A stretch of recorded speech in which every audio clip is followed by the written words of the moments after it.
আসসালামু আলাইকুম, নমস্কার। সম্মানীয় আমার জেলাবাসীকে আজকে ২৮শে মে পবিত্র দিন ঈদুল আদহা। আজকের দিনটিকে আমরা আত্মত্যাগ হিসাবে পালন করে থাকি। আজকের দিনে আমি আমার জেলাবাসীকে জানাই যে আমরা যাতে আগামী দিনগুলোতে একটা প্রতিজ্ঞা নিতে পারি যে আমরা ধর্ম নিরপেক্ষতা এবং সংস্কৃতি, আমাদের দেশের সংস্কৃতি, সাম্প্রদায়িক সম্প্রীতি, দেশপ্রেম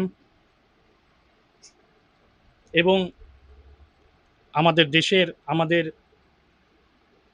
জেলার ঐতিহ্য, এগুলো যাতে আমরা ঠিকঠাক পালন করতে পারি। এগুলো যেন আমাদের আগেকার জীবনে, সামনের দিনে এগুলো যাতে আমাদের শপথ হিসাবে আমরা গ্রহণ করতে পারি।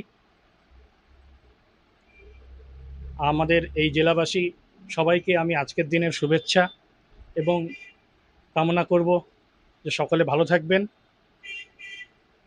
এবং আমাদের দেশের যে সংবিধান সেগুলিকে মেনে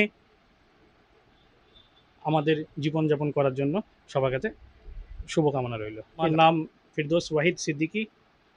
আমি একজন আইনজীবী, বহরমপুর জজ কোর্ট।